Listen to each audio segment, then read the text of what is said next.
I'm excited because we're introducing some brand new vocabulary words. Up until a few weeks ago, I didn't even know some of these words. I mean, blockchain, that doesn't make any sense to me. Carbon farming, that was kind of new too. So we're thinking about carbon markets, but we're doing it in a way that I think is really pretty interesting. You know, we're combining these relatively agrarian ideas about farming and these technological solutions around blockchain. And so I'm pretty stoked because I'm planning on learning a lot of really awesome new things tonight. So, our panel tonight, we've got Paul Gambill, the CEO of Nori here. Let's hear it for Paul. We've got Chris Spanton. He's a senior architect for blockchain at T-Mobile. He's here tonight as well. Let's hear it for Paul, or for Chris. And then last but not least, Beth Wheat. She's from the UW Program on the Environment, one of my colleagues down at the University of Washington. She's also the proprietor of SkyRoot Farm. Let's give it up for Beth as well. Beth, you got fans tonight. I should mention that Beth is also incredibly sick, so I really do appreciate you being here, Beth. So she's toughing it out. Don't let her breathe on you, though. Okay, so without further ado, I want to go ahead and get us started. We're running a little bit late already, but I want to get us started by introducing our very first speaker. I did mention that she is sick. Beth Wheat, the name is so fitting. I love to bring this up. With a last name like Wheat. She's a faculty at the Program on the Environment at the University of Washington. She has a PhD from the UW and an MA in Education from New York University. She also has a BS in Biology from Union College. She's won numerous awards for her teaching and sustainability work, including the 2010 Excellence in Teaching Award from the University of Washington, the 2018 Husky Green Award, and the College of the Environment's Outstanding Teaching Faculty Award. So she's a great person to learn from. In addition to her teaching work and sustainability and agriculture courses at UW, she owns and operates SkyRoot Farms on Whidbey Island. It's a 20-acre integrated animal and vegetable farm on South Whidbey. So she's going to tell us some really important things about carbon farming, and I'm very excited to learn from her tonight. So without further ado, let's give it up for Beth Wheat.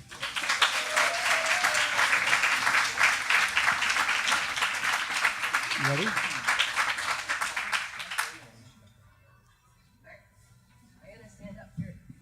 Can I use this one? Can I use the pointer? Is it ready to go? All right. Can you all hear me okay?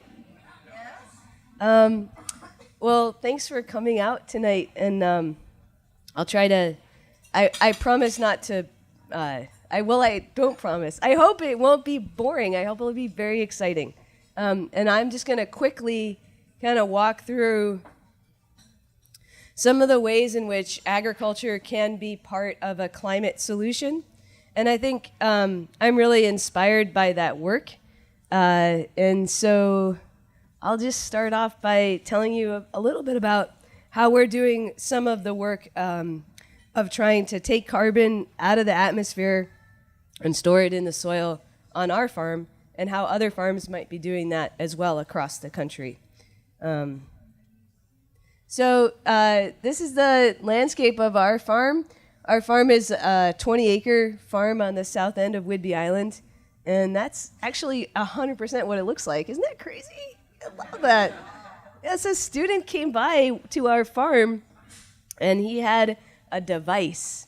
And the device was, it was a little thing with 4 little helicopter blades on it, and it went up in the air, and it flew all over our farm, and it took this picture and many, many other pictures.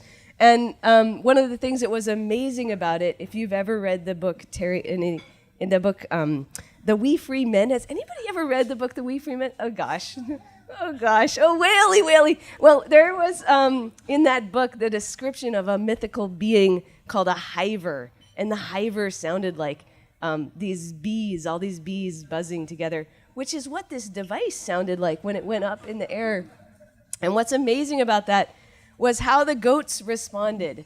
So our farm has a lot of goats. We have, the numbers of goats vary depending on how close we are to the harvest. But so the goats, when this thing flew over the top of the goats went into like absolute terror, and they started running away because they were really afraid by this sound.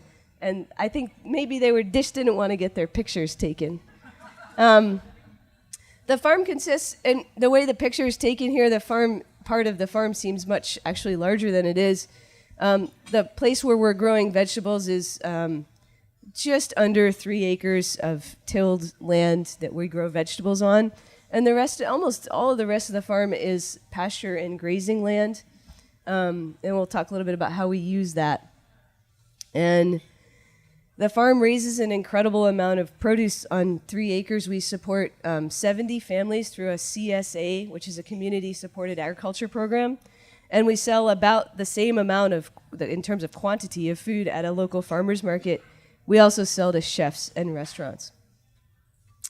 So one of the things that's really important for people to think about when we think about agriculture is what this part of the ground looks like here. So this is the area that we disturb regularly with our tractor.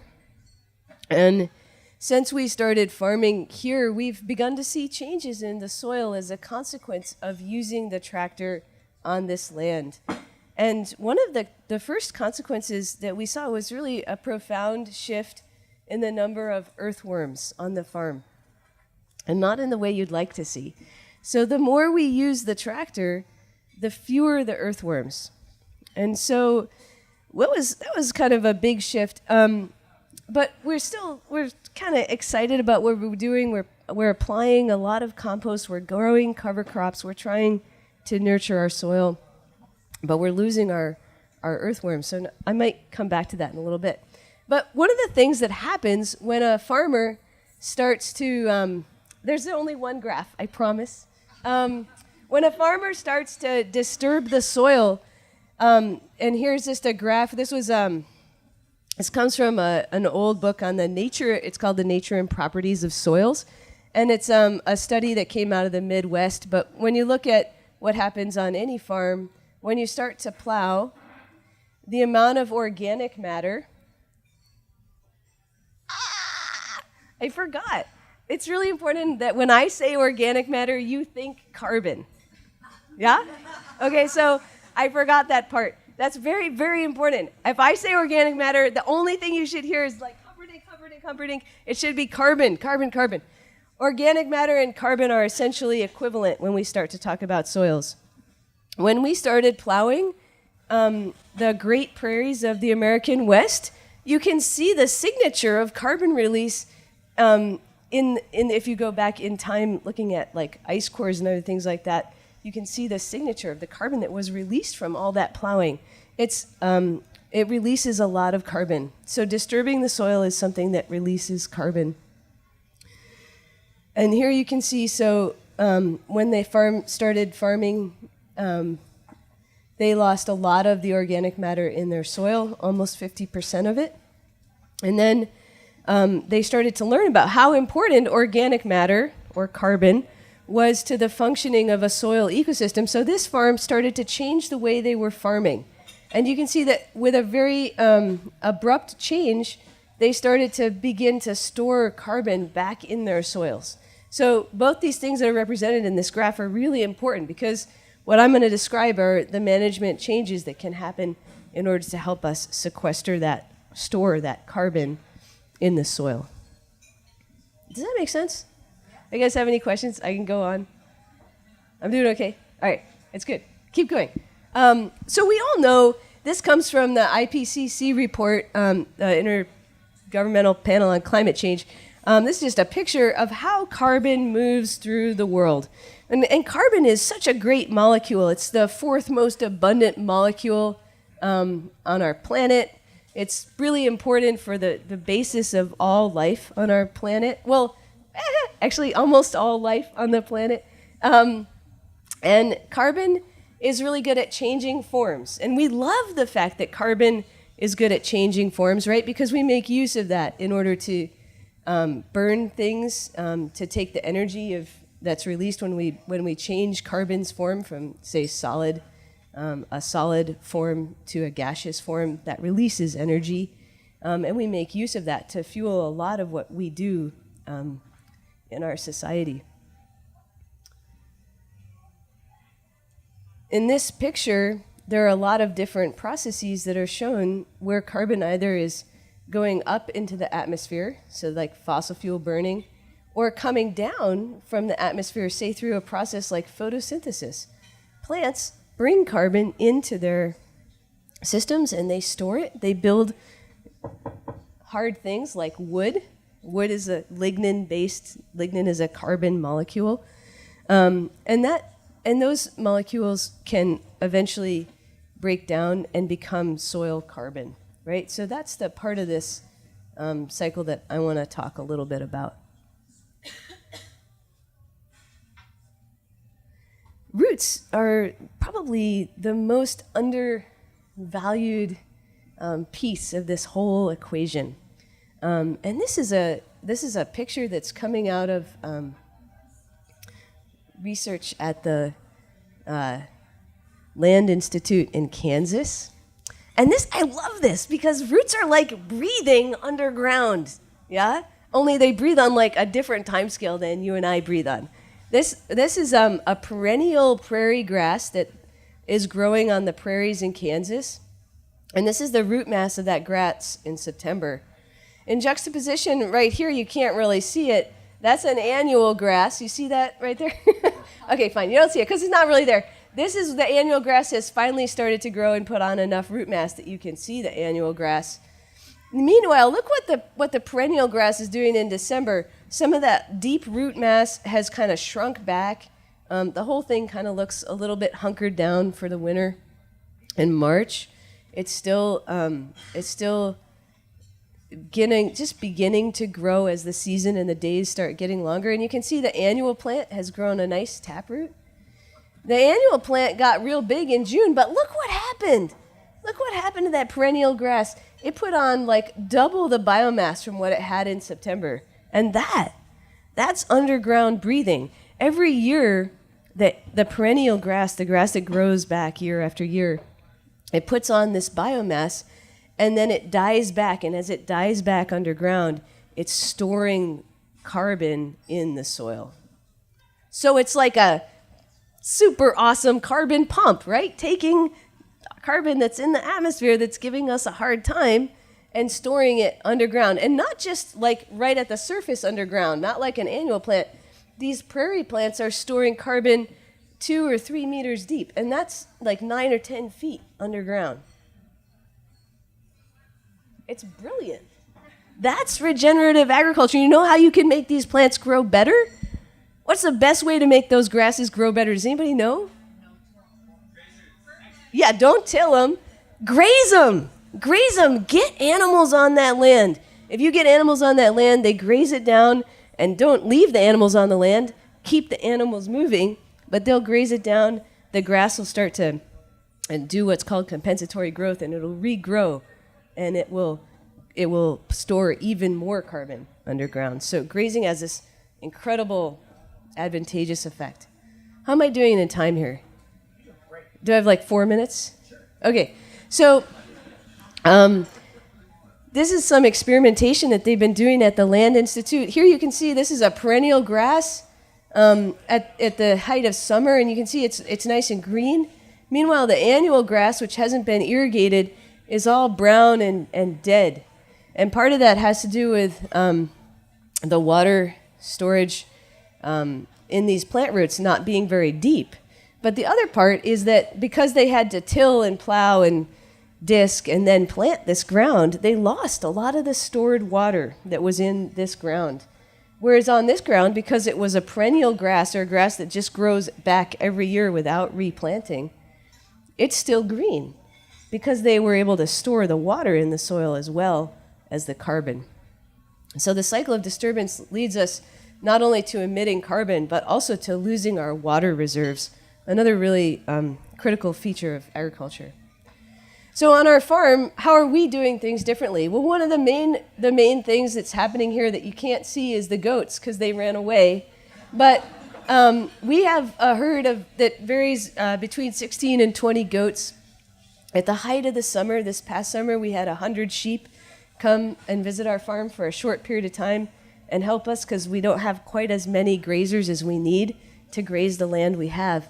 And so we move our goats around. Our goats never stay in one spot for more than 7 days. Mostly they move we try to get them to move every 4 days. That's the goal. But it's closer to like once a week that they move from place to place, eating in small areas, and then they don't return to the same place for at least 7 weeks. Usually it's a period even longer than that. And the reason we do that is to give the grass time to grow. And that's building a healthy grass ecosystem here on this grazing part of our farm.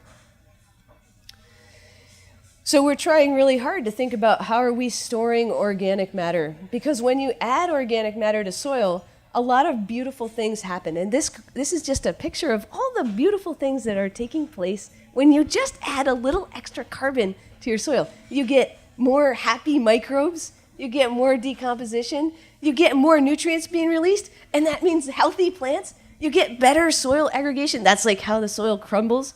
And then you get better water storage. I think I mentioned that. And then you get healthy plants. Basically, it's a direct line. You add organic matter, you get healthy plants. Yeah? And when you have healthy plants, you don't need to have herbicides. You don't need to have pesticides. You don't need to return to a fossil fuel-driven industry because you're building the health of the whole system, right?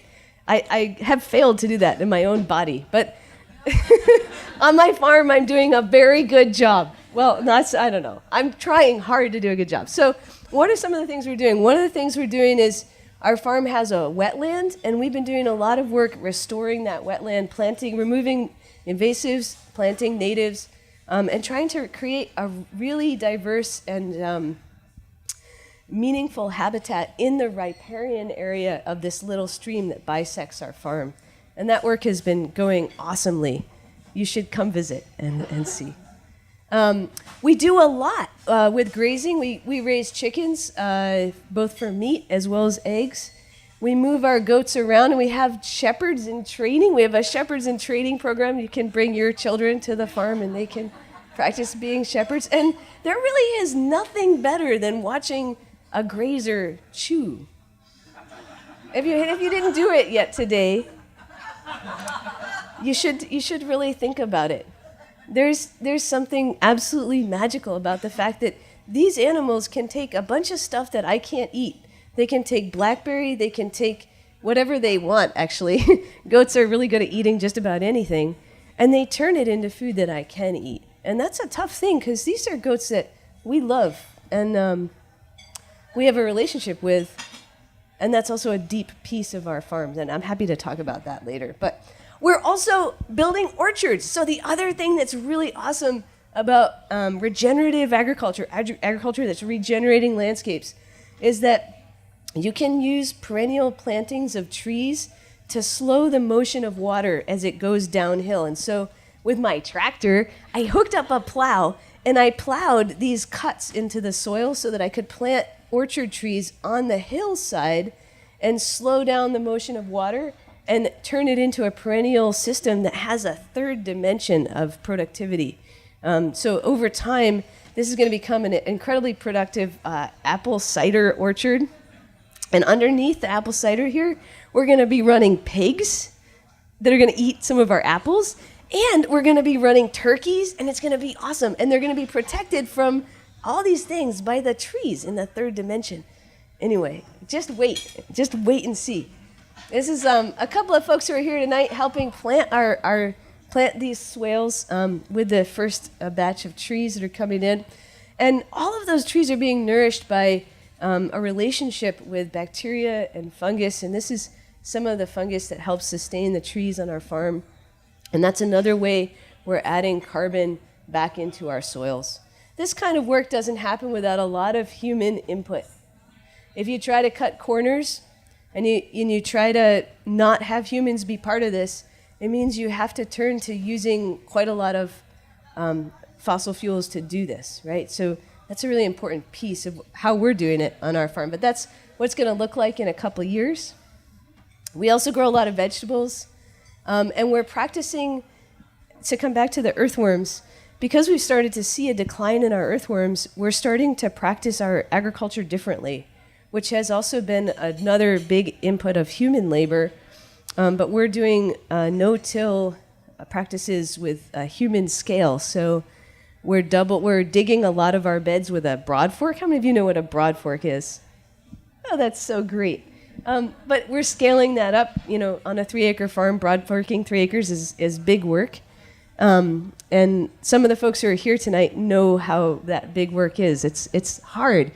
We've also done some no-till trials with squash. This is a no-till. It's our ryegrass that we grew and then cut it down and planted the squash right into the rye.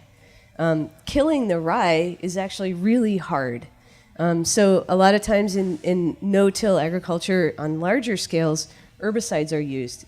But we're a certified organic farm, so we're not using any herbicides to do this. It's just mechanical by mowing and then trying to get it to dry out. So those are some of the ways that farms can take this incredible capacity that plants have of breathing, the opposite of the way we breathe, and bringing carbon in and storing it. So this is part one of the Hegelian dialectic that you all are going to get exposed to tonight. That's the thesis.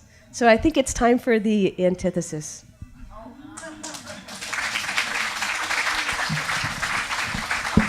Thank you, Beth. That was great. The Hegelian dialectic. She's a teacher. You should know that. You can go ahead now. Thanks for sticking it out there, Beth. I know it was hard with your throat. Well, that's great. So we've learned about carbon farming. That's the first step in our journey tonight with the Hegelian dialectic. Now we're going to move from the agrarian side to the technological side. And our next speaker is Chris Spanton. He's a senior blockchain architect at T-Mobile and vice president of the Government Blockchain Association Seattle chapter. Chris is a recognized leader in the blockchain space. He has presented keynote speeches on the emergence of blockchain locally and internationally. He's a contributor to the Hyperledger project and was selected by the Linux Foundation to help author the Certified Hyperledger Sawtooth Administrator exam. Yeah, I have no idea what I just said. He just strung a bunch of words. He's playing a trick on me, I'm sure. I'm talking gibberish. As a participant in blockchain standards development with the Enterprise Ethereum Alliance and the World Wide Web Consortium, Chris is deeply connected to the emergence of core blockchain technologies and has shared his technological expertise with distinguished audiences, including the Washington Lieutenant Governor Cyrus Habib, members of our House and Senate, and the University of Washington School of Law. And of course, tonight, now with you, another distinguished audience. Yeah, you should clap for yourselves. And in full disclosure, because I have to say this, Chris is also my brother-in-law. Yeah. So that's pretty exciting. So without further ado, let's bring Chris to the stage.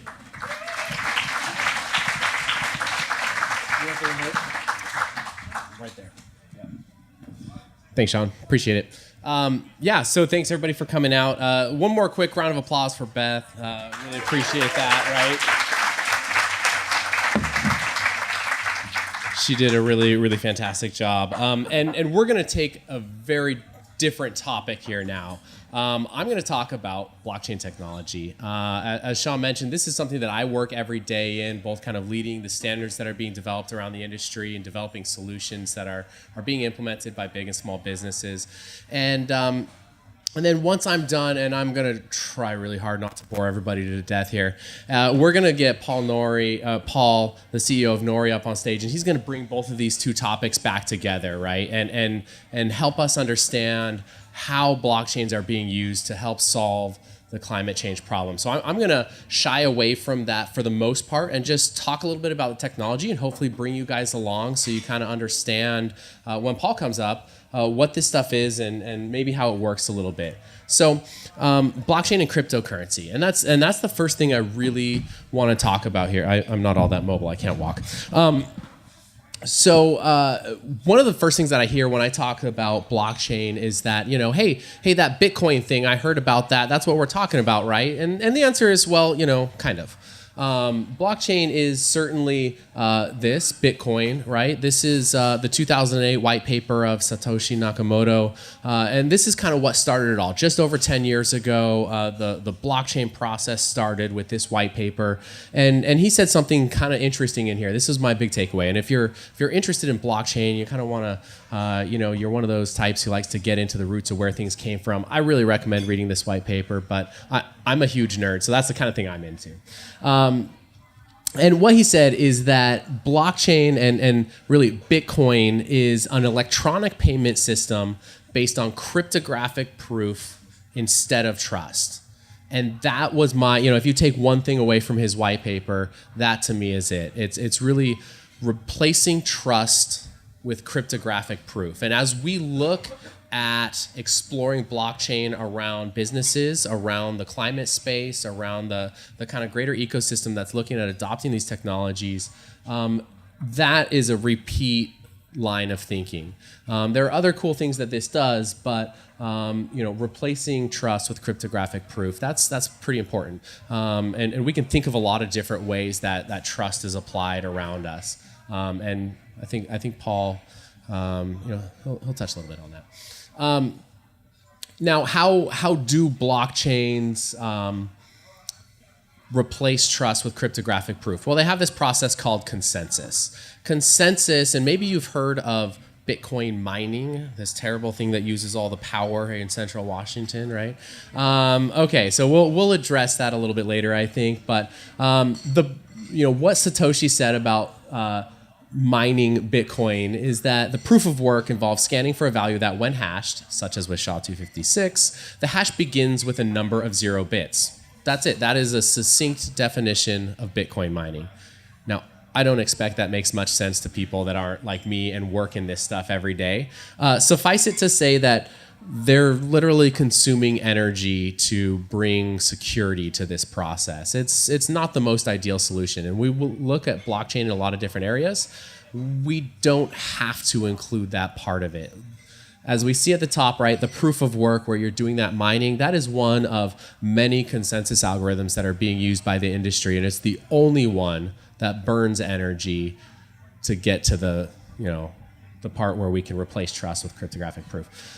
He goes on to say that the average work required is exponential in the number of 0 bits required and can be verified by executing a single hash. What that is to me at the top there, it's easy to prove and difficult to fake. And those seem like good traits when we're replacing trust with something. Easy to prove, difficult to fake, right? I like that.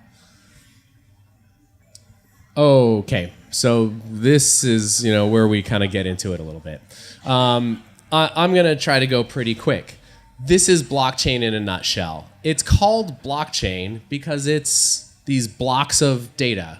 We've got a few different data elements listed in our blocks here: the previous hash, the timestamp, the transaction root, and something called a nonce value. Let's go back to that previous statement. Scanning for a value that, when hashed, produces a number of 0 bits. That's all that is happening when you turn these into blocks. You take this data, hash it, make that an input into the next block. It's a chain of blocks. Make a block of data, run it through a hashing algorithm, use that as an input for the next block of data. That's why it's called a blockchain. It's not all that complex, I think. Right? I see a lot of heads nodding.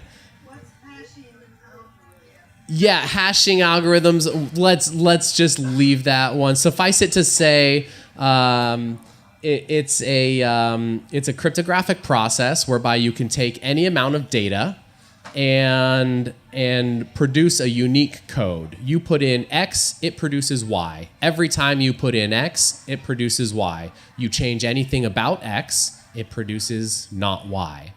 So that's kind of what it is. So and what that means is, all these values, if we put in the same values on each of those elements and hash it, we will get the same hash every single time. And that gives us the cryptographic proof. Because we can prove what's up there hasn't changed. We hash it, it produces this value. We change something, it doesn't produce that value. In a blockchain, we have a ledger of nodes that form a decentralized network. Now, this is one of the other interesting characteristics of blockchains that are being leveraged by people out there in the industry to kind of produce unique solutions leveraging the technology.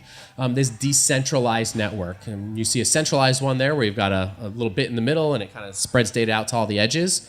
That's the old way of doing things. We don't like that. It's not cool. The cool way is decentralized, right? Beyond that, it gives us an opportunity for, as I say in the next statement, every node can be a master node. And that's kind of a unique concept, and we don't, again, need to dig in too deep there. But suffice it to say, in traditional kind of databases today, they're more centralized. You have a master, it replicates data out to the edges, and you can read from that database. In a blockchain database, every node is a master. You can both read and write data at the same time from every node. That's about it. You create a transaction, the network of nodes validate that. That's that consensus process happens. Maybe it's mining, maybe it's something else that doesn't kill the environment. You then verify that transaction. It becomes a block of data. We know what blocks of data are now, right? Yeah, head nods, head nods. And then we add that to the chain. All of those decentralized nodes agree, and we go on with our merry little ways. Okay. So, are you with me so far? Anybody? A little bit, mostly. I see some thumbs up. I see some no's. Okay, that's not bad. For a 10-minute introduction of blockchain, I will be honest, you can't explain blockchain in 10 minutes. But we're giving it our best effort, and I think you guys are coming with me. Now, there's three main ways people are using these, or kind of environments that we're creating blockchains in. One is a public blockchain. This will be, a good example is Bitcoin that maybe you've heard of. Another is Ethereum. These are things that, any individual can join. You or I can install the software on our computers and go be a node of the Bitcoin network. Great. It's permissionless. There's no administrators or super users that are running this network. Everybody who joins has all the same power. And that's kind of a unique concept. Another aspect of blockchain and how it can be utilized is a private blockchain. Imagine a company like T-Mobile or another small or large company can, instead of having this network where everybody out there in the world can just install the software and use it, only we use it. We own all of the nodes. Now we can then apply permissions to that. So whereas the public blockchain is permissionless, there's no super users or nobody that can see data that other people can't see. We all see and experience the same information. In a private blockchain, I can make a super user. I can make a user that has access to some information but not access to other information. And that makes it a little bit more applicable in a common business environment, right? I might want my finance team to be able to see, the financial data, and I might want my supply chain team to only be able to see supply chain data. We don't want everybody to be able to see the same spaces. Seems valuable. Hyperledger is an example of private blockchains. Now, the kind of mesh of those two things is a consortium.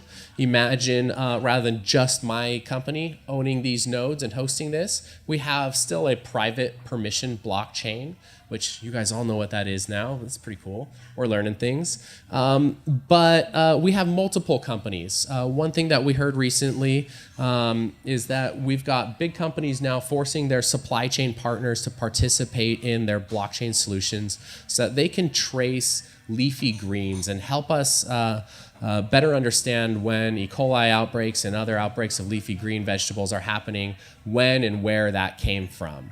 Blockchain is helping support that kind of a solution. And that's a consortium. So you have multiple companies who are hosting nodes of this blockchain. They're all participating and sharing the same data. Some people can see one bit, some people can see another bit, but that's pretty cool. You use the same private blockchain technologies generally, so Hyperledger, again, another example there.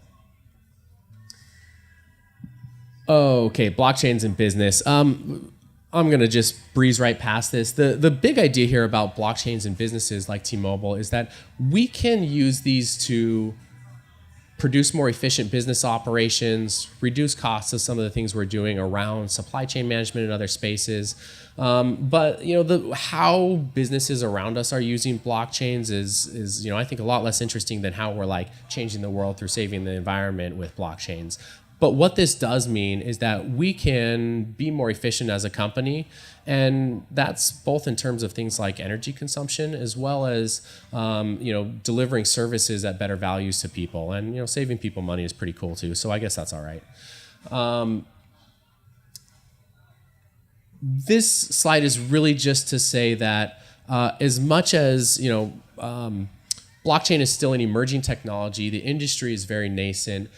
It is a space that is growing massively by dollars invested in it. So it's worth paying attention to, just to make sure that as these big dollar businesses are emerging, let's try to leverage those and shift them in the direction of doing good things with those investments, and trying to help us reduce our carbon footprints rather than using them for other things. Right today, nearly $14 billion have been raised by ICOs. ICO is this initial coin offering. It's kind of like venture capital funding and an IPO all mashed together for startups in the blockchain space. And we can get into Q&A and talk more about that. But it's a fundraising vehicle for companies today. So who's doing this? Who's working on blockchains, and what are they doing with them? Well, we'll talk about some specific companies who are doing cool things with them. And somehow I failed to get Nori's logo up here, but Nori certainly is one of those leaders in this space around us. But you see big companies here, you see small companies here, you see law firms and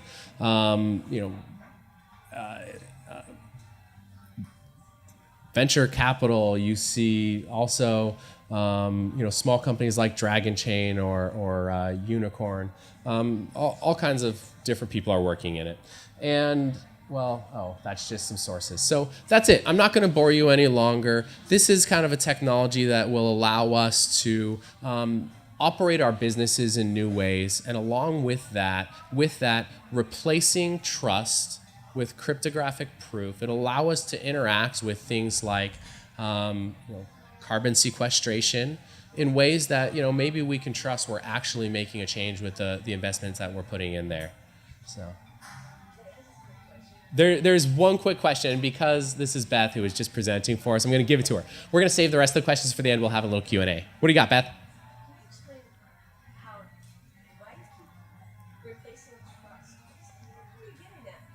Okay, she says, replacing trust. What am I getting at there? What is that really all about? Well, I'm not going to dig too much into where I think it might apply in Paul's example. Maybe he can touch on that and make a correlation there. But when we look around us, there are a lot of different ways this can happen. Look at things like your resume. When you go to get your next job at the university or whatever it is, you say, I was a farmer at this place and we sequestered this much carbon in the soil, and that's pretty cool. So, I know about these things. But how does anybody know that's true? How do you prove that out? Well, that's a pretty hard thing to do. So today, people trust that you've done those things. It's the same with any other job, right? I say I work at T-Mobile, and you guys all trusted that happened. Maybe I don't. Maybe I was lying to you all along, all right? I actually do work for T-Mobile, but how do you know? And blockchains give us an opportunity now to have a cryptographically provable line of not trust, because we know it's provable, line of truth from an employer to an individual. The same thing can happen for college degrees. The same thing can happen for ultimately passports, identification mechanisms, and other spaces around us. So we can take some of these places where you say, you trust that I got this degree, and so you should give me a job, or you trust that I've sequestered this much carbon, so you can invest in our farm or give me this job working in this space. But trust only goes so far. I do a lot of presentations around how the ecosystem around us of trust is emerging, and I show these slides around like how trust between people in Europe is emerging and they're doing okay. And the next one is trust in the federal government in the United States, and everybody laughs because the line goes like this and just plummets into the ground. Trust is something that in our environment today is at all-time lows. Trust between people and institutions, people and governments. And there are a lot of good reasons for that, right? The president that we have. It's trust is at all-time lows. So when we can replace trust with provable mechanisms that allow us to say, be confident that the dollars we're investing in carbon sequestration are going into that space, that's a pretty cool thing. All right, thanks. Thank you very much, Chris. All right, so we've got the two parts. We've got carbon farming and we have blockchain. And now I'm going to welcome Paul Gambill to the stage, and he's going to put them all together for us and show us how we can use these around carbon markets. So I want to just introduce Paul real quick. Paul Gambill is the CEO of Nori. It's a company on a mission to remove enough carbon dioxide from the atmosphere to lower the overall concentration of CO2 below 350 parts per million. Pretty important number. Yeah. Yeah, you can clap for that. That's pretty good. What's that? Oh, sorry, it's only 300. You can still clap for that. We'll hold you to the other 50. Nori is building a platform that enables customers to pay other people to remove carbon dioxide. In 2015, Paul established the first community dedicated to carbon removal called Carbon Removal Seattle. He has 6 years of experience managing mobile and web application projects for clients, including Nike, Showtime, Target, and Starbucks. You may have heard of some of those companies. And has shipped well over a dozen different apps to the public. He earned a Bachelor of Science degree in engineering from Arizona State University and his Master's in Engineering Management from Duke University. And so with that, let's welcome Paul Gambill to the stage.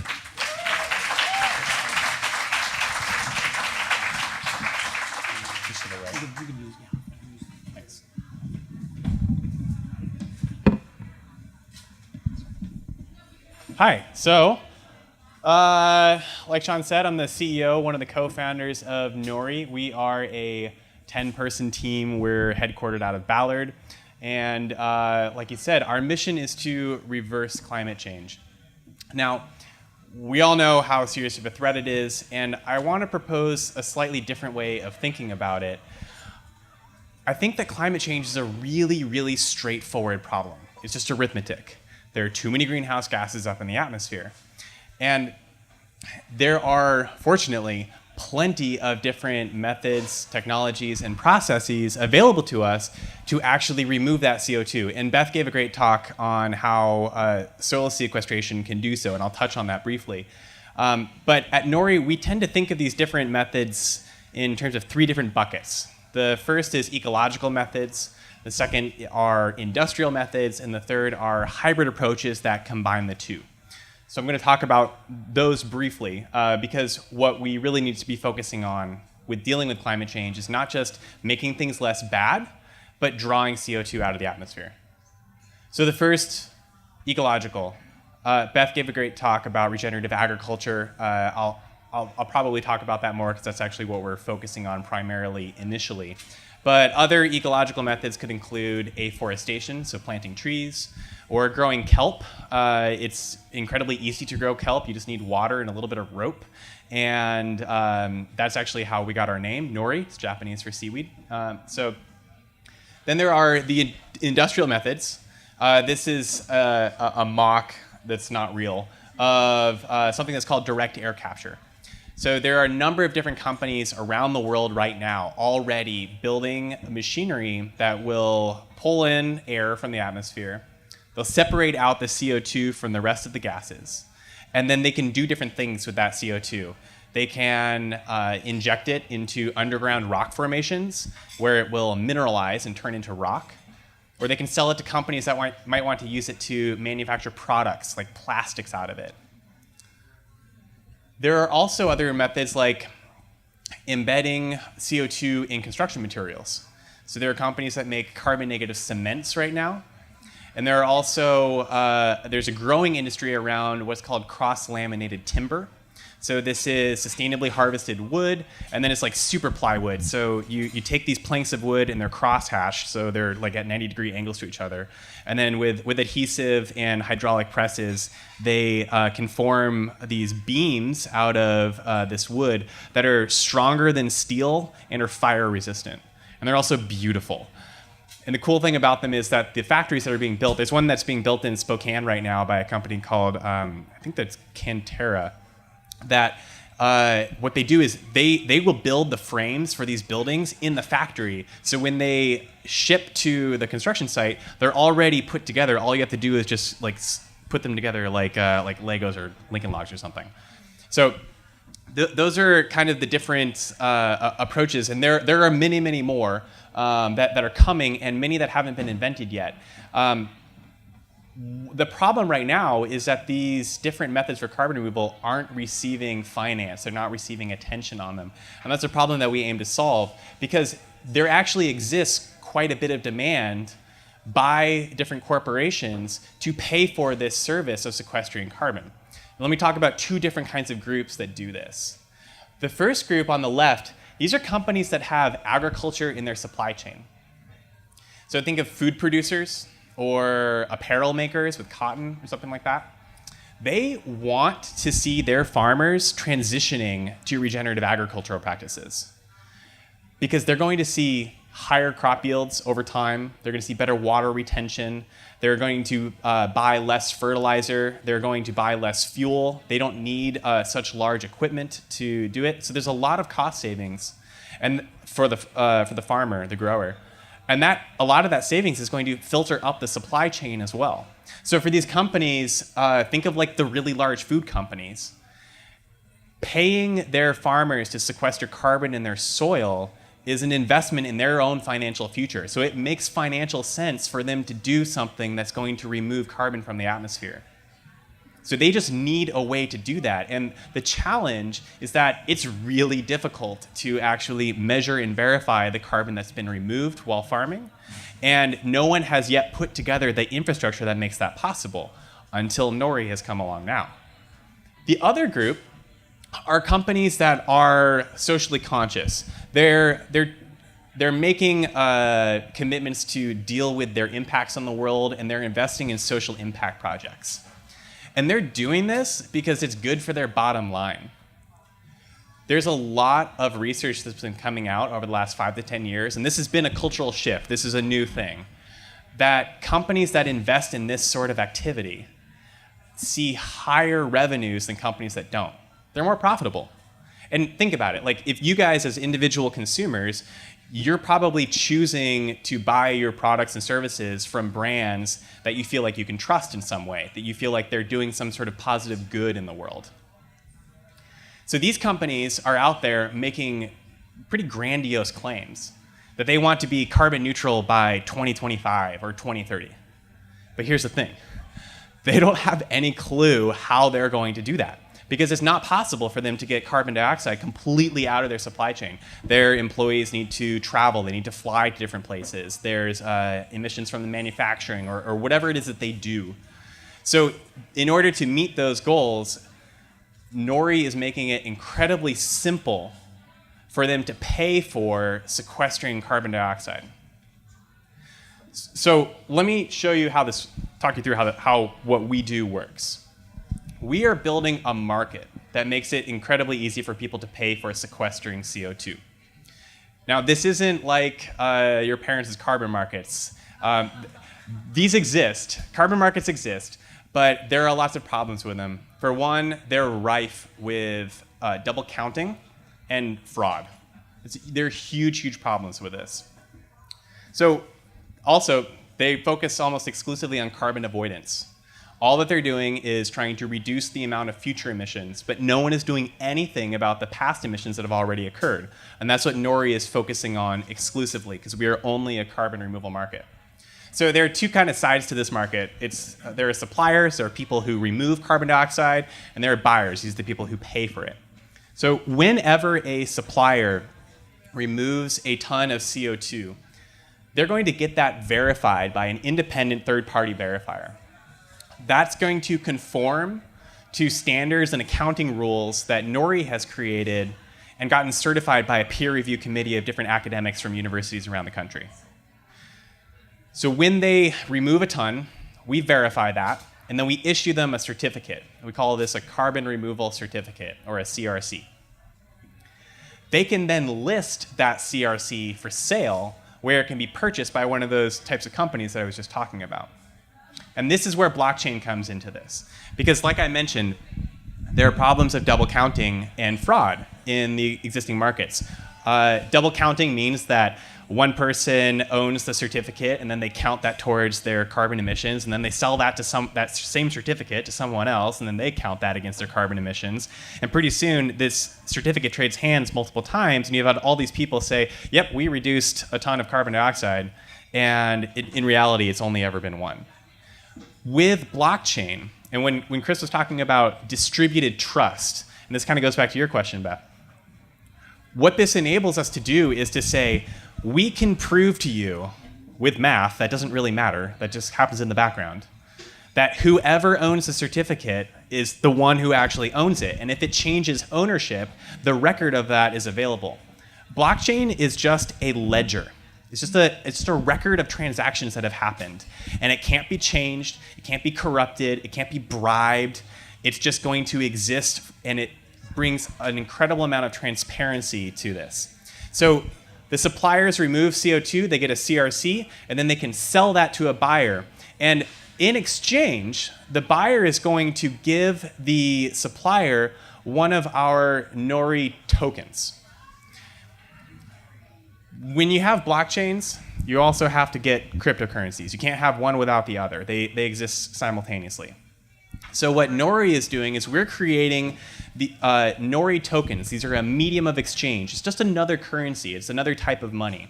You can think of our Nori token like a gift card.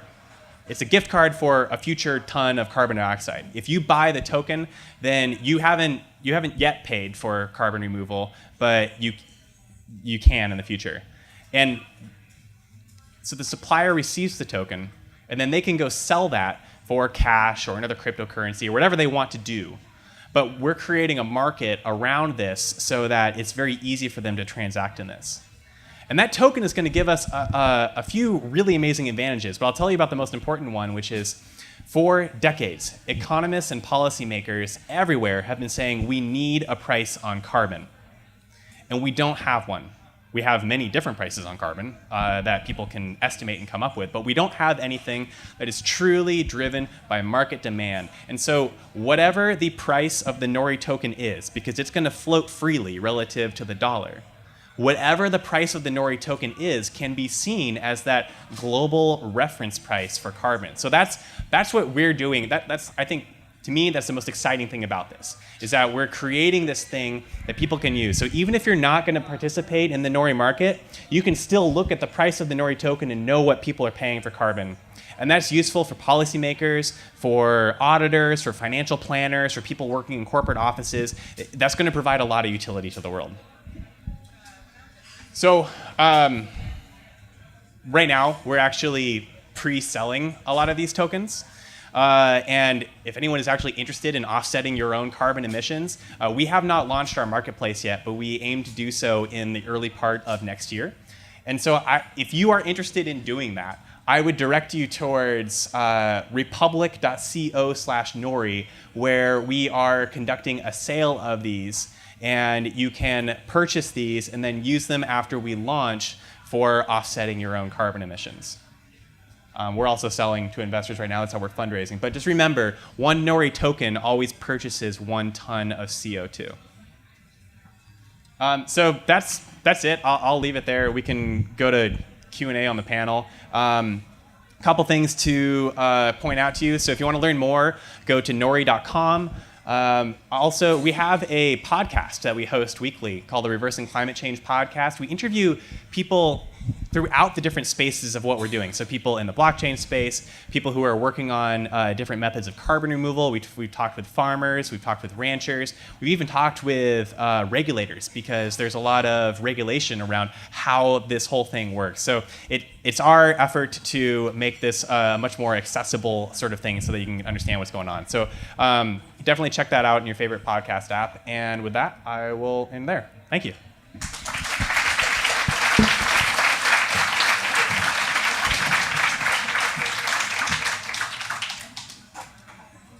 All right, y'all, that was great. Thank you so much to all of our panelists. Can we get another round of applause for our panelists? Thank you so much, guys. That was fantastic. Okay, so I'm going to invite our 3 panelists up to the stage to take the hot seats up here. Climate change hot seats. That sounds like we should trademark that. While they're taking their seats, I want to just mention a couple of things to y'all. At your tables, you should have some 3x5 cards. If you have questions for our panelists, please use those 3x5 cards to write down those questions. And we'll have a volunteer come by and grab those from you. So you can go ahead and fill those out if you have any questions to jumpstart our panel discussion. I also want to just make another plug real quickly for there's a survey that is on the seats here on your tables, this little half sheet of paper. We really want to get some more information about the folks who are coming to our events and what y'all want to see. So please, before you leave tonight, if you could fill one of these out, that would be fantastic. So that's another thing that I want to point out. And if you're interested in some things that you can do to learn about Cascadia Climate Action, the mission of Cascadia Climate Action, look for the bookmarks, and they're distributed around the tables as well. It tells you a little bit about what Cascadia Climate Action is all about. So please take a look at those and learn about what you can do to help the climate and protect, deal with some climate issues. So please do that. No, the 3x5 cards are, there's some 3x5 cards around. Do we have 3x5 cards? Volunteers, do we have some 3x5 cards we can distribute?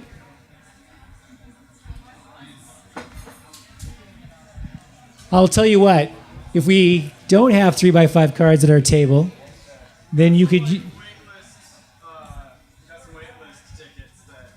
Okay. Yeah, so it would be great.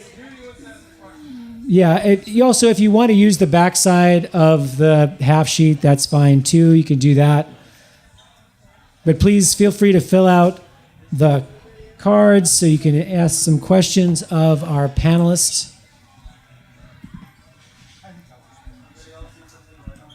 While we're doing that, I want to go ahead and just get us started real quick with a couple of questions. So the elephant in the room, I think, and one that you sort of alluded to, Chris, in your talk, is this issue of energy consumption and blockchain, right? I think many of us here in this audience have heard about the high energy consumption of mining for blockchain.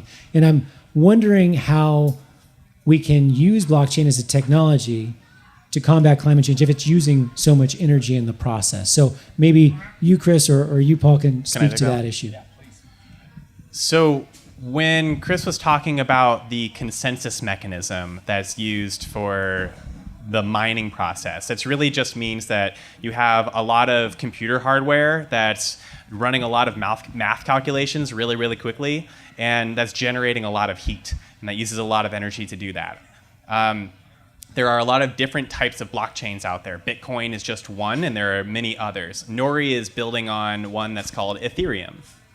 And Ethereum uses the same consensus mechanism that Bitcoin does. So in order to maintain the blockchain, there are just a whole lot of computers around the world that are just running really, really fast to try to maintain it.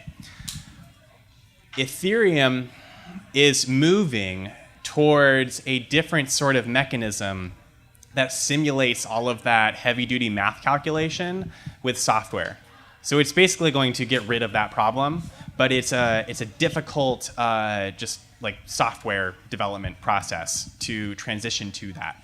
So for what Nori is doing, and since we're using the Ethereum blockchain, yes, all of the energy usage is an issue right now, but that won't be the case in the next year or so as they begin to move off of that. So that's my answer for at least what Nori is doing. Do you have anything to add? Yeah, no, that's fantastic.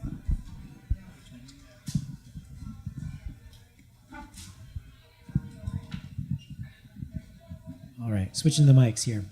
All right, so that's great. One of the things that I think has come up in thinking about how we're going to move from carbon farming into the marketplace, one of the things that came up in my head was how we actually measure carbon. How do you actually verify the amount of carbon that's being sequestered? And maybe that's a question, I think, for you, Paul, but maybe you can chime in as well, Beth, since you're doing some of these measurements yourself. Yeah. So That's really like the whole key to everything that what Nori is doing is the measurement and verification. And it's going to be different for every different method. So if you think about it like those direct air capture companies, it's going to be pretty simple because they just have CO2 going through a sensor and they just look at what the sensor says and that's how we know how much CO2 there was. But when it comes to soil, that's a much more difficult process.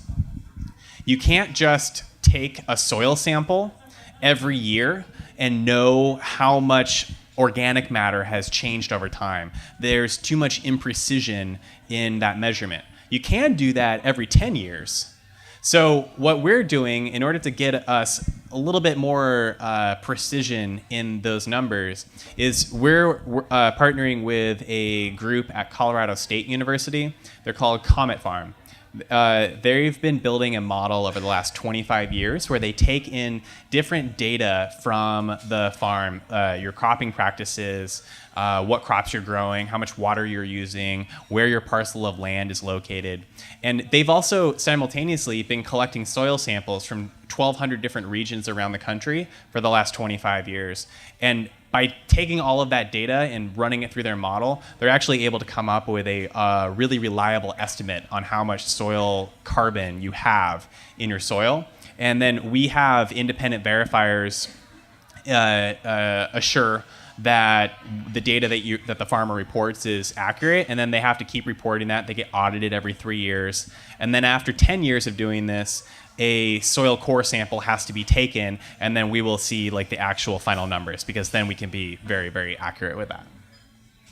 So that's how we're doing it. And one of our hopes is that the incentive that we create for verifiers to do this will bring in more investment into improving the tools that can be used for this. So I know of today teams that are developing little handheld sensors that can better take soil samples, so it can reduce the cost of that and make it more widely available.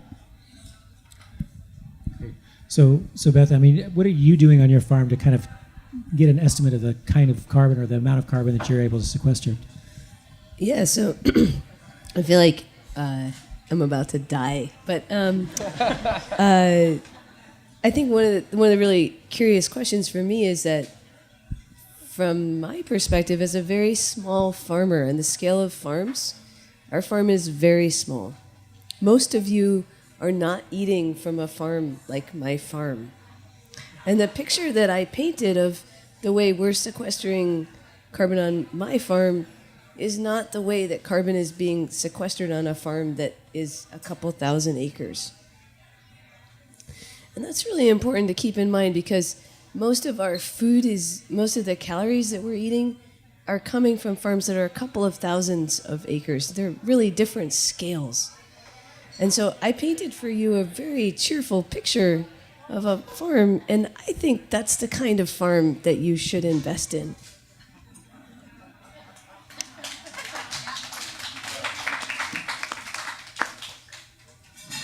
And I also recognize we can't all invest in that. And the world just isn't big enough, and there aren't enough of us, and there isn't enough time, and there aren't actually enough farmers who are willing to do the kind of work that we're doing. I guess where I'm going is that it's quite nuanced. So the question comes back to sort of like in the measurement process, a farm may be sequestering carbon, and that's a goal, and that's really important to value. But it's a nuanced question, because how much carbon is being produced to sequester that carbon is really important. So where the fertilizers are coming from, if they're not certified organic farms, the fertilizers aren't coming from living sources of fertilizer. They're coming from fertilizer that's manufactured through the Haber-Bosch process, which is an incredibly energy-intensive process. So you could potentially... So the devil comes out in the details of how we do this. And I'm not at all. I think you guys are doing a very good job of attending to those details. And I think it's almost impossibly complex. So I wanna caution on that complexity. Is that a fair thing to say? All right. Yeah, that's good. That's good. Well, actually, kind of riffing off that, if thinking about this idea of sequestering carbon in soils, I mean, certainly, Paul, you've thought about this quite a bit. What is the capacity? I mean, thinking about agricultural lands on this planet, if we move towards regenerative agriculture, what is the capacity to capture carbon from the atmosphere? I mean, maybe, Beth, maybe you have an I have answer numbers. too. I wonder if you know the same or different numbers. With the count of three, you can both say your numbers. And we'll see So one thing I'll caution with you on this is that the studies that have been done on this haven't had a significant amount of time to understand like how much is actually possible. The numbers that I'm going to say are probably conservative, is my point. So American croplands alone can sequester about 1 billion tons of CO2 per year. Globally, that's probably around 10 to 11 billion tons per year. That's just croplands. If you include grazing lands, the number is significantly higher, but I don't have as much data for you on that. It's probably more around the 20 billion tons a year range.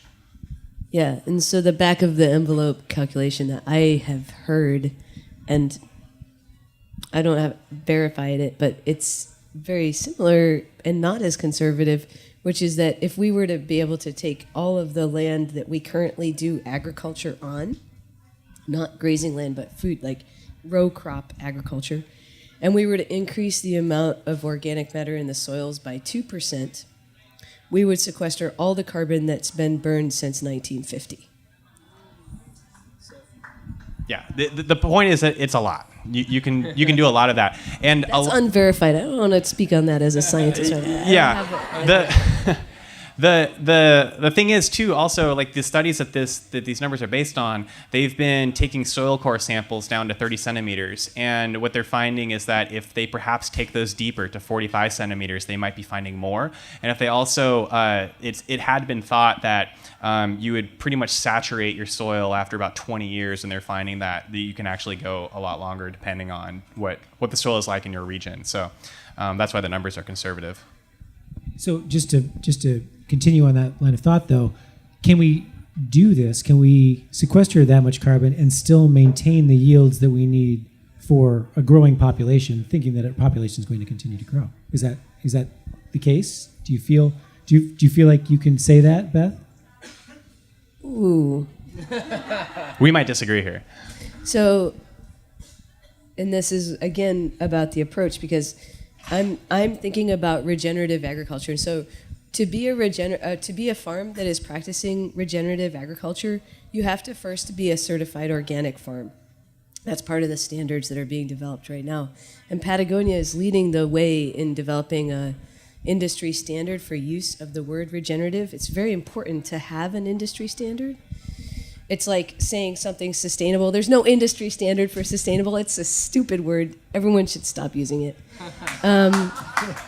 But there is an industry standard for organic, and there is an industry standard that's developing for regenerative, and there's a huge fight right now about that. But the standards that are being developed with Patagonia are saying to be regenerative, you have to first be organic, and then you can then try out to become a regenerative farm. And that's a farm that's also sequestering carbon, doing water storage, improving water storage capacity, building habitat. So the question you're asking is, can you be in that category of farm, sequestering carbon, building habitat, and still produce the same quantity of food? And I think that the answer is yes, with the caveat that you can't do that with 1% of our population being farmers. We need a lot more farmers, and we need a lot more young people getting out into rural America and living there and engaging in these difficult conversations. And, shame on me, because I come from rural America, and as a queer person, I chose to live in the peri-urban agriculture zone because it's really hard to farm as a queer person in a rural place. But that's what we need. We need more brave people. Yeah.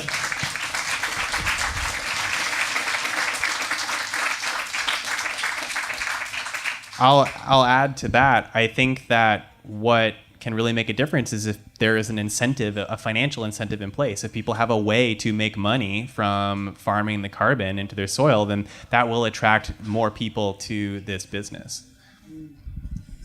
We also have to consider what money is. Yeah. Whoa, my brain just exploded. Sorry, I'm a little sick. I might not be being fair.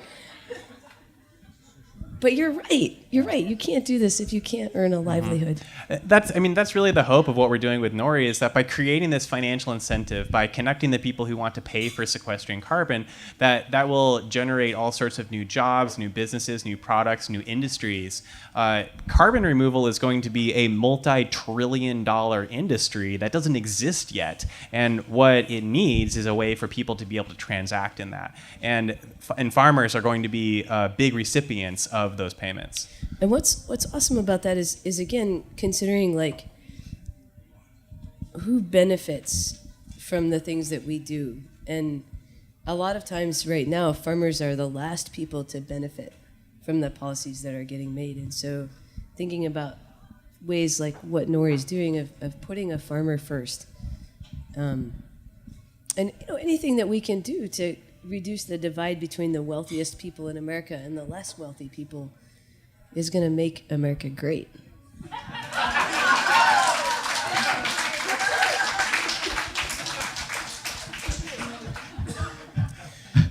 I mean, I'll just add to that and say that, we all, as this kind of conversation has been emerging, what I think is important to keep in mind is that we all make choices every day on how we're going to work to make the world around us a little bit better through supporting the environment, coming to great events like this, learning about how different companies and businesses are building solutions to help bring us to a better future. And so, companies like, and a quick plug for T-Mobile, we are committed to purchasing 100% green energy to support our business. And we've issued a challenge to the other wireless providers in the industry to do the same. And so, we come in and, everybody, we all have cell phones in our pockets, right? And so, there are processes that we decide that we can accept that. But there are other ways that we can go, I can accept that while still supporting businesses who share my values and care about trying to make a little bit of a difference. And so the folks like, Nori, who are focusing their business on carbon sequestration and building a market for that. And the folks like our farmers who are then actually doing the work every day are really absolutely worth supporting in those same ways. So, I just will advocate for continuing to, make choices with our dollars around how we support, through our purchasing of local agriculture and through our, supporting local businesses who are doing things to make it better. Great. Yeah, thank you so much for that. So, Chris, bringing you back into the conversation a little bit more. So this reminds me, there was an old commercial when I was a kid. It was the Tootsie Roll Pop commercial. Whatever it is, I think I see becomes a Tootsie Roll to me. You remember that one? Does anybody else remember that one? Am I the only person? Anyway, I am dating myself, most likely. But the whole point of that was that, you get so enamored with an idea, you see opportunities for it everywhere. And I'm kind of curious, as someone who works in blockchain, I mean, are we just kind of trying to apply blockchain everywhere? I mean, is it just a hype, or is this really a legitimate technology that does have room for growth? Yeah, great question. There is a lot of hype, and we're seeing in, kind of the cryptocurrency market has been the bellwether for how blockchain as a technology emerging, but that's not necessarily fair. I think it's really important not to confound cryptocurrency with blockchain, right? The Bitcoins and the Ethereums are interesting ways to implement this technology, but they are not the same as the blockchain as a technology. Think about it kind of as, blockchain is more like the operating system, your Windows or your Mac, whereas cryptocurrency is an application that runs on top of that. So, you can have many different applications on top of some of these. And to Sean's point, there are some applications that are just riding a hype wave. There are others who are finding real value in the capabilities of the technology to solve problems that are important, right? I think Nori is a great example of that. They're looking at an opportunity to leverage this immutable ledger, this trustworthy source or maybe not trustworthy, this provable source of a record of the transactions of carbon sequestration. And so, yeah, there is hype there, but there is also a lot of real value in these use cases. There are other places around the climate sciences and around, building a greener future for, our economy and our environment that blockchain is having an impact. And those are really interesting conversations too. Blockchain as a technology is empowering peer-to-peer energy markets to emerge. So we can leverage small grid energy producers and allow them to have a opportunity to share energy in a automated and distributed fashion directly between one another. So there are a bunch of startups in the energy management space leveraging blockchain technology to solve problems. So that's all just to say, yeah, there is a lot of hype here, and we need to be cognizant of not, getting this fancy new hammer and looking around for nails as we, find, businesses to support and solutions for our own businesses like we do at T-Mobile, but also understand that, this is a very revolutionary type of technology that allows us to do things that we couldn't do before. And so there are real opportunities here. Yeah, that's really interesting. When I was looking for crazy ways to use blockchain, I found out that you can verify the authenticity of your Wheezy sneakers because they are blockchain certified, which I thought was really interesting. So, hey, you don't want to have fake sneakers. So here's a question for the Nori guy. Paul, that's you.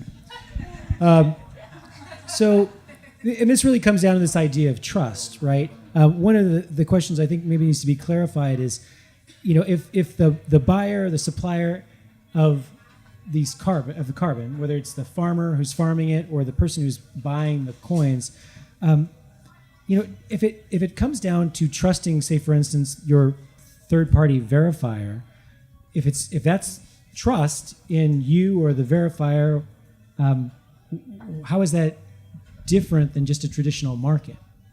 Right. So there's always going to be an issue of we have real-world data, and that real-world data needs to get into the blockchain application somehow. Once it's in the blockchain, it's good to go. You can trust that forever.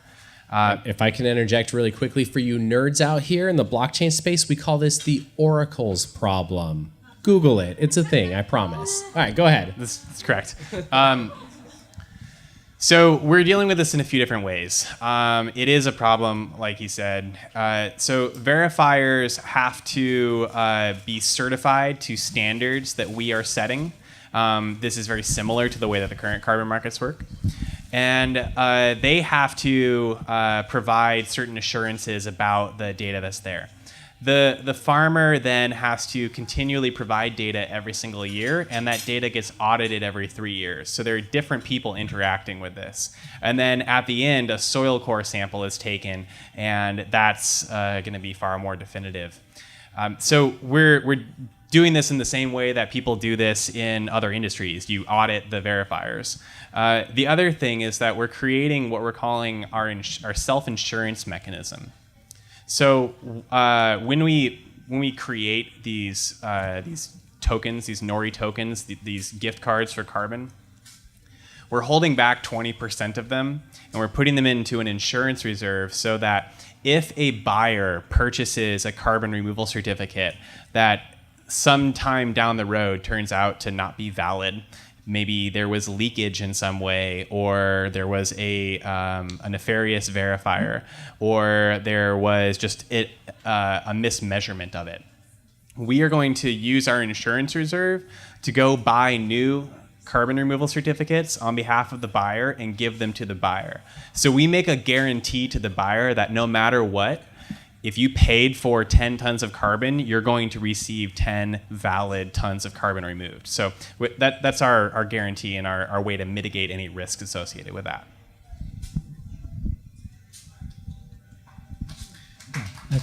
Oh, you can clap for that. Sure, that was good. Cool. So that's really great. So one of the things that occurred to me as we're having this conversation, though, and this gets back to the food production piece, because I do worry about that to some degree. Oh, can I add like something about that?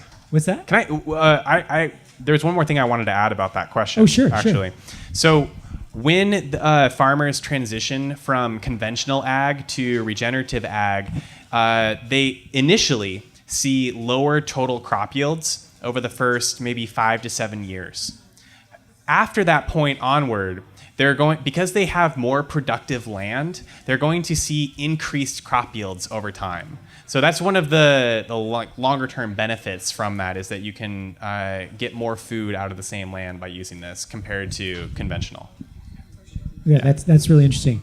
So this is maybe a question for Beth then. As somebody who I think that really cares about food systems and producing food for people, do you at all worry about developing a marketplace that might encourage farmers to sequester carbon as a way to produce more income than actually producing food? Oh my gosh. No, I had never thought about that. Are you thinking about it now? Am I making you think about it? Yeah, so I just want to say that it is not easy when I say blithely that if you can just increase the percent organic matter by 2%, we could sequester a lot of carbon. That is not easy to do. And I would challenge any of you who are gardening to start measuring the carbon, the organic matter in your soils, and see if you've increased the organic matter in your soil. It is really hard. So in order to increase organic matter in a soil, you have to be planting cover crop. And especially on a scale, any scale that's going to sequester like a ton, you're going to need to be planting cover crop. And you're going to need to know that cover crop is going to break down and stay in your soil. No matter how much cover crop you grow, probably only 50% of that cover crop is actually going to end up, of the biomass of that cover crop is going to end up in your soil. Because remember, it's microbes who are breathing who are going to be breaking that down. So you're trying to increase your microbial biomass, but at the same time, you're increasing your microbial biomass, and they're eating your carbon. That sucks. So, it's not easy to sequester carbon in soils. I don't imagine there will ever be more value. I mean, everybody eats. We have to eat. We would never do that. As a species, it is not in our best interest to value carbon more than food, although maybe in the long run, as a species, it would be. We don't tend to work that way. I can't imagine the carbon market ever taking, ever getting so rich. And that's a lovely thought, too. I mean, you can't farm the carbon without also farming crops. So it's not really one. It's not really one or the other. Well, I'm just saying, if there are some types of vegetation that are going to sequester carbon more quickly and more readily than others, and if those crops are things that we can't eat, then there could be some incentive. Could happen. I mean, it's crazy to think about. Yeah, we could talk about that offline here. I can't really talk about price speculation on publicly, but I'm not legally allowed to do that. But Beth, you and I can talk. I want to be respectful of your time and respectful of our panelists' time. So let's go ahead and give them another round of applause because they've been great. Thank you so much for sharing your evening.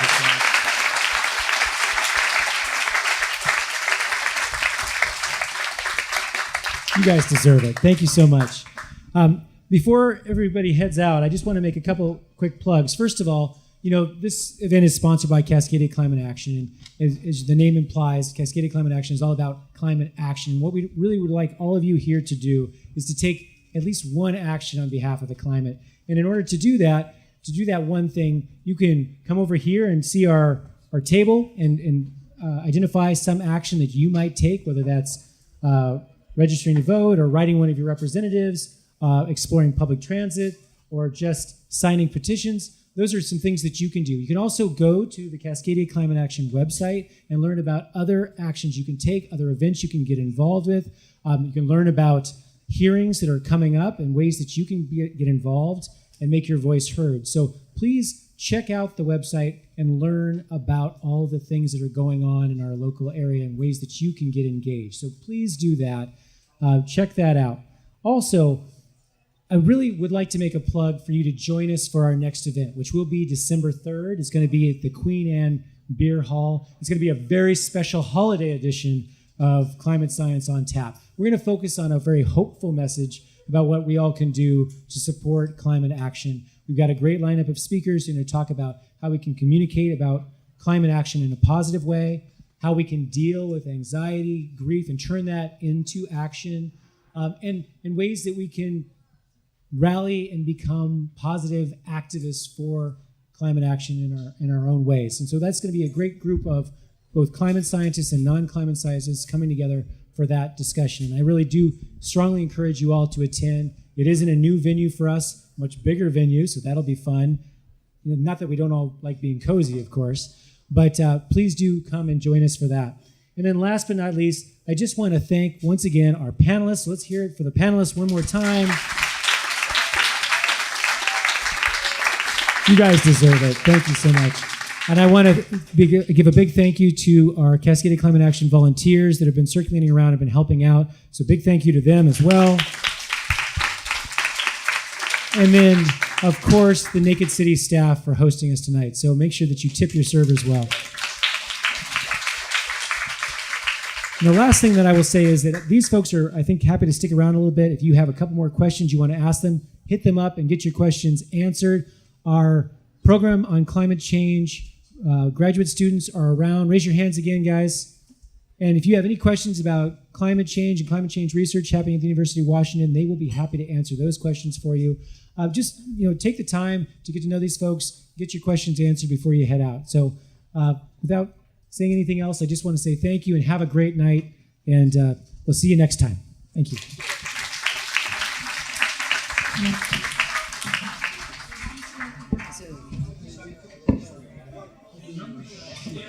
I forgot to mention that. Oh, yeah. Y'all, I'm sorry. The one more thing that I wanted to mention that I forgot. Helene is here. She is circulating a petition to create a Nobel Prize for climate action, and it needs your support. If you're interested, you can come see Helene up front. She will also be one of our panelists at the December 3rd event, so come and talk to her about that as well. Thank you.